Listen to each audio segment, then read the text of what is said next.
Salut les Anacalypsiens, bienvenue dans cette nouvelle vidéo d'Anacalypsie. Aujourd'hui on se retrouve pour un nouvel épisode de NXT avec l'épisode du 22 novembre où il s'est passé des choses plutôt intéressantes. Donc voilà, on va arrêter l'intro et entrer directement dans le vif du sujet. D'abord, on peut noter le show qui débute sur Toxic Attraction avec cette fois Jessie et Gigi Dolin qui ont l'air d'aller mieux, qui sont présentes. Mandy Rose va beaucoup parler de sa victoire face à Alba sans la présence de Gigi et Jessie. Elle va beaucoup se mettre en avant sans mentionner le fait que Isla Dawn, du coup la personne qui a intervenu dans le match, voilà, était là. Elle va également mentionner le fait qu'elle va garder à l'œil tout ce qui va se passer à NXT Deadline par rapport au Iron Survivor match. Et Gigi et Jessie, elles vont mentionner le fait de vouloir devenir pour la troisième fois Tag Team Championship. Et du coup, bah, forcément, les championnes par équipe vont se ramener. Donc on a Kaiden et Katana et qui vont tout remettre en cause. Elles vont parler du fait que, voilà, oublie pas Mandy Rose de mentionner le fait que tu as gagné parce que Isla Dawn a poussé Alba Fire, Alba Fire de l'échelle. Elles vont clairement dire que Gigi et JC sont clairement pas voilà, les bonnes personnes pour devenir challenger au titre ou même devenir championne. Va y avoir une baston qui va être gagnée par Toxic Attraction, forcément à 3 contre 2. Je m'attendais à ce que quelqu'un fasse le save. Je pense que Alba Fire, du coup, euh, comment dire, est sûrement en train de vendre sa chute à travers la table des commentateurs. Donc pour ça qu'elle n'était pas là. Et du coup, on aura la suite du coup à la fin du show où une certaine personne va venir parler aux championnes par équipe et on en parlera dans la conclusion. Ensuite, on a le premier match de la soirée entre Cora Jade et Wendy Choo, qui était un match plutôt sympa. C'est pas le meilleur match de la soirée, mais c'était un bon match. J'ai noté notamment un beau sorte de sleeping crossbody. Normalement, c'est la photo que j'ai choisie. Voilà, c'était plutôt sympa, une façon originale de revisiter le crossbody.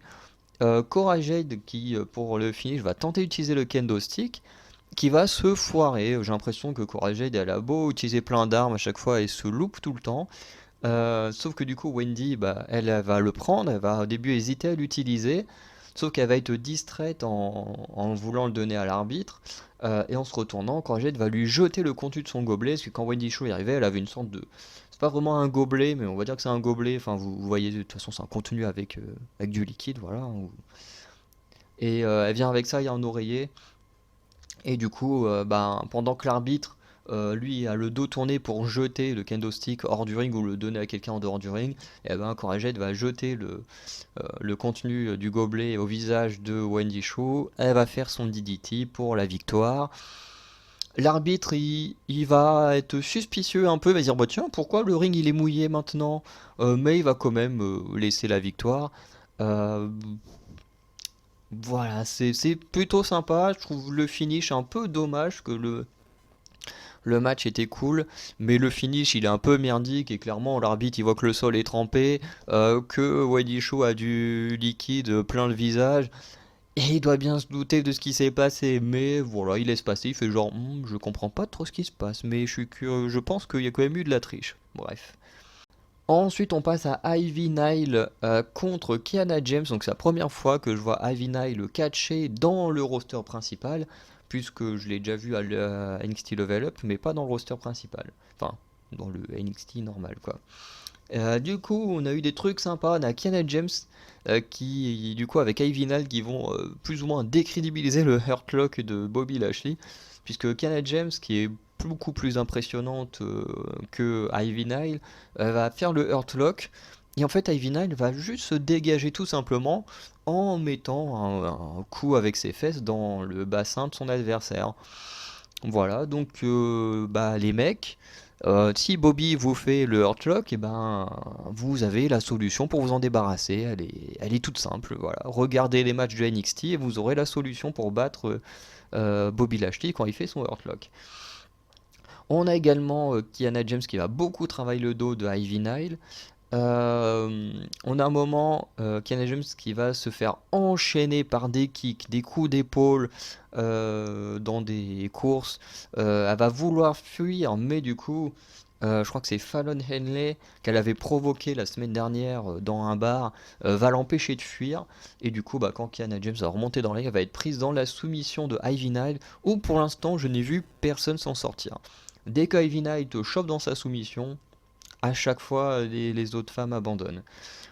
Et du coup, après la victoire d'Ivy Nile, le Fallon Henley va continuer d'agresser Kiana James. Et pareil, on en reparlera dans la conclusion. On a également un petit vidéoclip de Isla Dawn, donc qui va juste remontrer un peu son apparition dans le match entre Alba et Mandy Rose. Elle va notamment parler des lumières, voilà, parce qu'il y a certains matchs, effectivement, il y avait des bugs de lumière.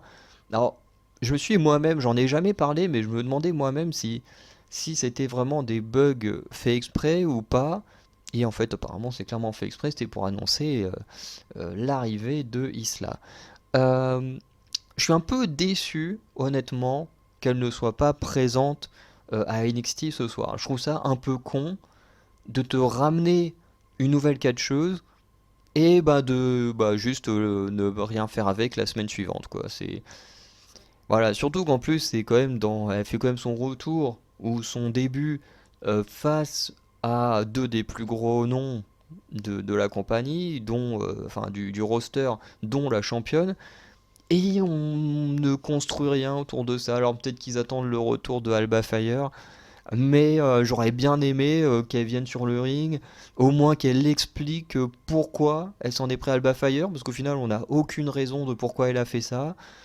On ne sait pas si elle va vouloir challenger Mandy Rose pour le titre, si elle va être dans la Run Survivor Challenge, parce que pour l'instant, bah, le show c'est quand même dans 2 ou 3 semaines.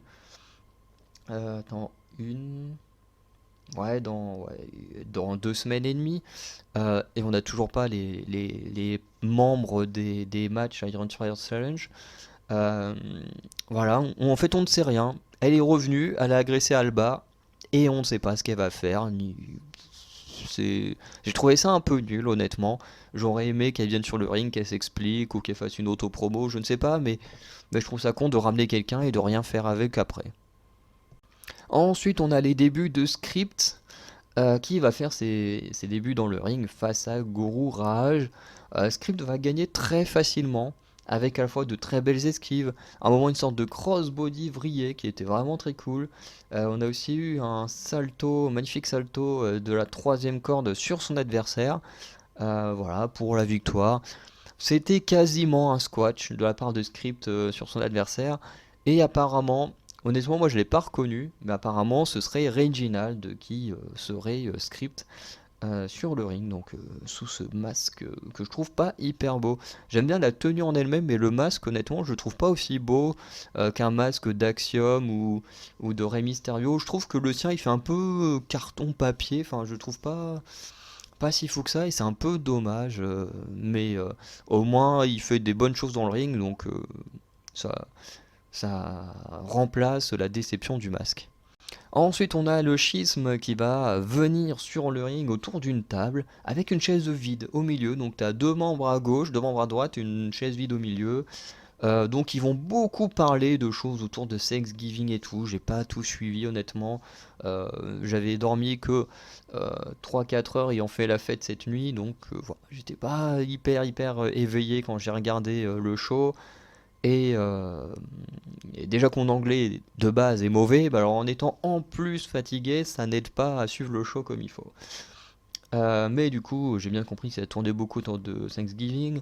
Ava va se lever pour aller chercher un gars dans le public qui va s'asseoir au milieu, qui ne va pas forcément parler, mais va beaucoup réagir avec son visage, il est très expressif. Et en fait, on se rend compte que le gars se fait piéger, parce que Ava va lui faire un câlin. Et à un moment, j'ai l'impression qu'elle le serre quand même un petit peu, qu'elle lui plante un peu ses ongles dans le dos. Et puis t'as Joe Gacy qui arrive et qui va lui faire un câlin également, et puis qui, comme la photo normalement que j'ai choisie, va le choper, et dans une sorte de chokeslam, va l'envoyer à travers la table. Et apparemment le public a beaucoup aimé le sacrifice. C'était sympa, genre les mecs ils chopent un mec du public, ils lui éclatent la gueule et puis le public est content. Voilà. Après, est-ce que c'est réellement quelqu'un hors du public ou est-ce que c'est quelqu'un pré-sélectionné pour la scène et tout ça?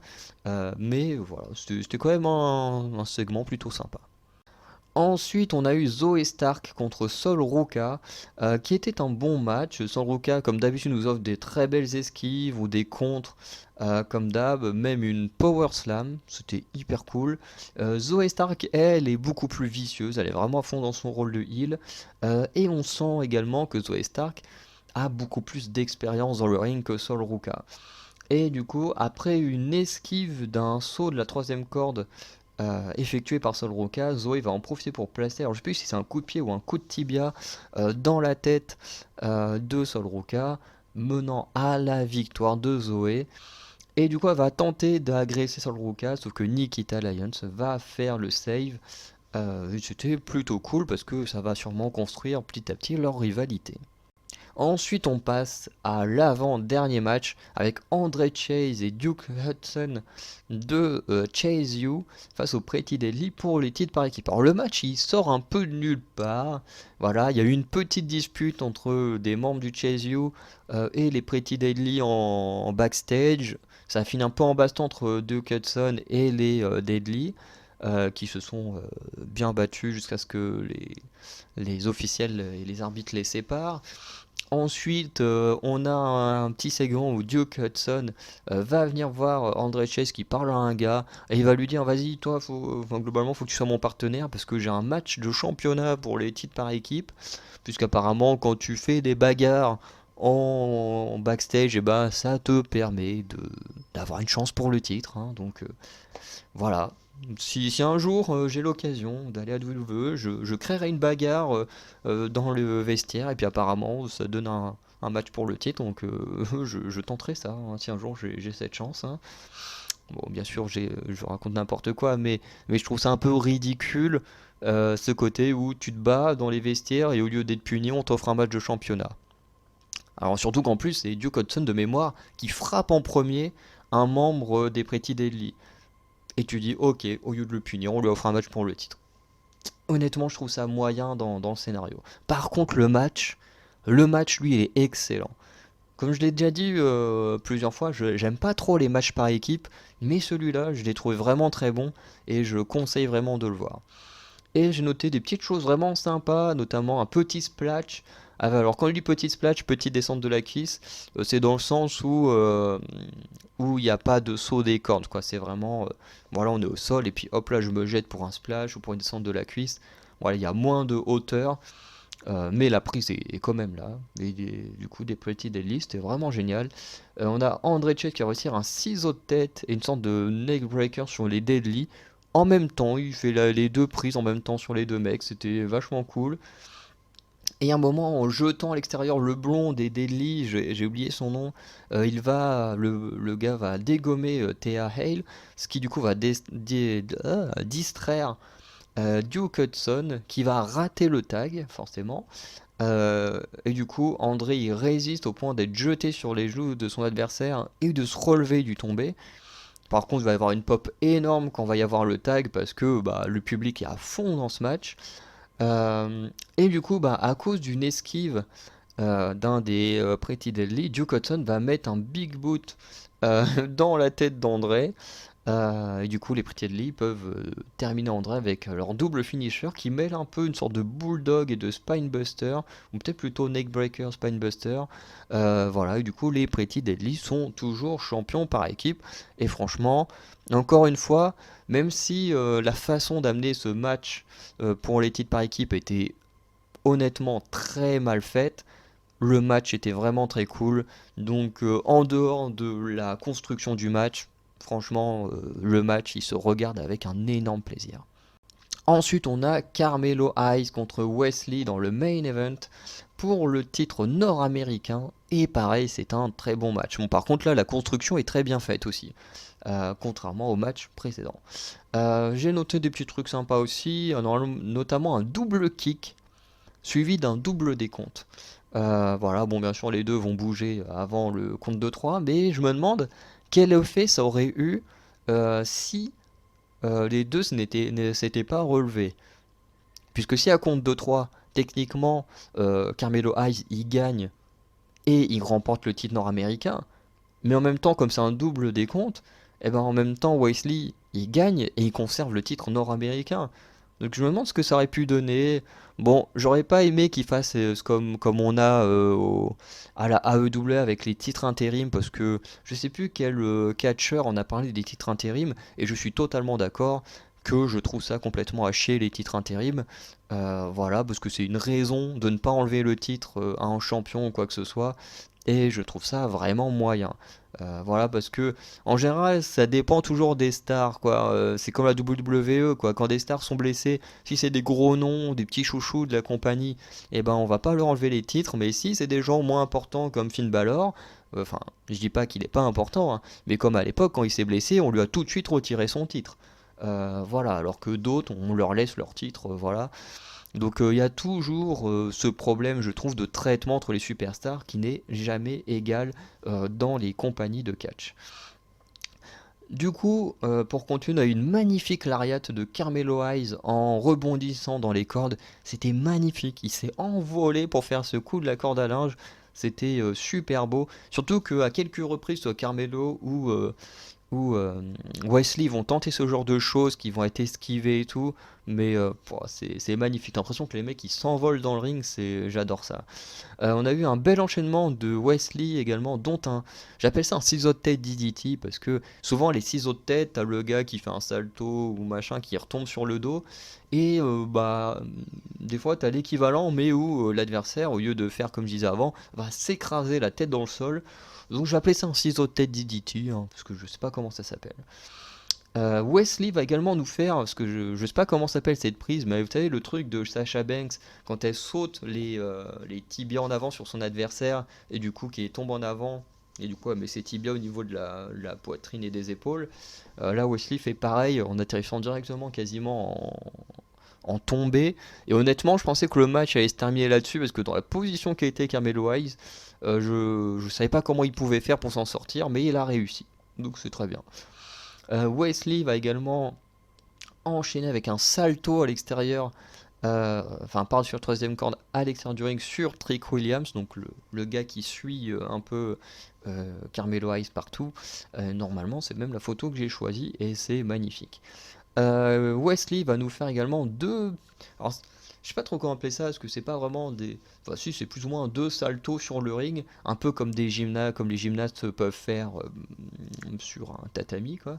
Et là, il nous fait ça, ça finit en kick sur Carmelo Hayes, ensuite il place son finisher, qui n'est pas un de mes préférés, j'avoue, mais ça lui permet d'obtenir la victoire et de conserver son titre avant de se faire attaquer par... alors j'ai compris qu'il s'appelait Dijak, je trouve, voilà. Voilà, il va se faire attaquer et puis voilà, il va montrer clairement qu'il a un nouveau challenger. Et du coup, c'est un catcheur, honnêtement. Alors, je crois que c'était. Il s'appelait Dominique quelque chose, je crois, avant. Ensuite, il a rejoint Rétribution, si je dis pas de bêtises. Parce qu'il y avait justement des vignettes d'un gars qu'on ne voyait pas, mais qui à un moment brûlait à chaque fois un masque qu'on avait vu dans Rétribution, si je ne dis pas de bêtises. Et du coup, c'est ce gars-là qui à la base était à NXT, était monté dans le roster principal sous Rétribution, qui malheureusement était un gros raté. Et ensuite, il fait son retour maintenant. Et il est impressionnant physiquement. Wesley à côté, on dirait que c'est un nain tellement le mec est impressionnant physiquement. Euh, j'ai hâte de voir ce que vont donner leurs confrontations, même si je pense que ce sera beaucoup plus lent et moins dynamique que l'affrontement qu'on a eu là entre Carmelo Hayes et Wesley où ça vole partout, que en général les matchs entre des catcheurs plus petits et des géants entre guillemets sont toujours un peu plus lents et pour moi moins agréables à regarder. Mais voilà, faut voir avant de juger, parce que des fois on peut être très surpris. Par contre, j'espère quand même que NXT va faire venir Dijak la semaine prochaine à NXT, parce que s'ils nous font le même coup que Isla donne, de nous faire un retour comme ça sur une fin de match de championnat et que après tu ne fais pas revenir la personne pour expliquer ses actes ou pour faire avancer les choses, ça ne sert à rien de faire ça. Au bout d'un moment, c'est chiant quoi. Donc quand vous voulez faire revenir des gens, c'est bien, c'est impressionnant, ça fait parler, ça fait le buzz, mais après utilisez les gens. Bordel de merde, les laissez pas dans le vestiaire ou je ne sais quoi, utilisez-les quoi. Bref, on va donc parler des previews, donc des matchs annoncés pour la semaine prochaine et conclure la vidéo. La semaine prochaine, on aura Roxane Perez contre Indy Hartwell.